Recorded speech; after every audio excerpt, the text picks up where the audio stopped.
Hello everyone, কেমন আছো তোমরা সবাই? আশা করছি ভালো আছো আর সুস্থ আছো, আর আমরাও খুব ভালো আছি।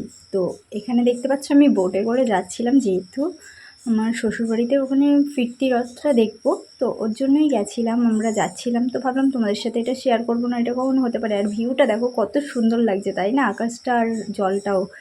আর বোটটা না মানে টাইমে পেয়ে গেছে, ওর জন্য তাড়াতাড়ি চলে গেছি। তাও তাড়াতাড়ি বলতে কি, বেরিয়েছিলাম 9টায়, আর ওখানে যেতে যেতে বেজে গেছে 3টে। যেহেতু গাড়িটা পেলে না ঠিকঠাক চলে যাওয়া যায়, আর বোটে তো 1 ঘন্টা লাগে, জাস্ট বোটিং লাগে। তো ভাবলাম তোমাদের সাথে একটু শেয়ার করি। তারপরে এখানে দেখতে পাচ্ছ আমার মেয়ে ওর বাবার সাথে খেলা করছিল, আর গরম লাগছিল বলে জামাটা খুলে দিয়েছিলাম, কান্না করছিল।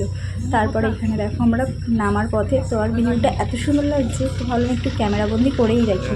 আর এই যে বোটে দেখতে পাচ্ছ, আর পুরো সামনে দাঁড়িয়েছি, ভয় লাগছিল যদি পড়ে যায়। আর এই দেখো মোহনা, ও এত ছটফট করছে কি বলবো।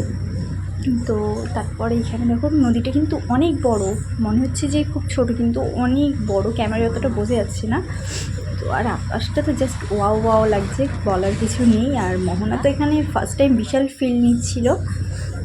আর আমি এখানে ভিডিও করছি, তো তোমাদের দাদু বলছে এবারে বন্ধ করো, কারণ আমার টাইম হয়ে গেছে। আর আমার তো ভিডিওটা করতে করতে খুবই ভয় লাগছিল, কারণ যদি ফোনটা পড়ে যায় হাত দিয়ে পুরো জলে। আর এই দেখেছো তোমাদের মোহনার হাসিটা দেখো, ওর বিশাল আনন্দ হচ্ছে যেহেতু বাবার কোলে। আর অনেক দিন পরেই ওর বাবাকে মানে পেয়েছে, যেহেতু কাজে থাকে তোমরা সবাই জানো, তো এসেছিলো আর রথে ঘুরতে গেছিলাম।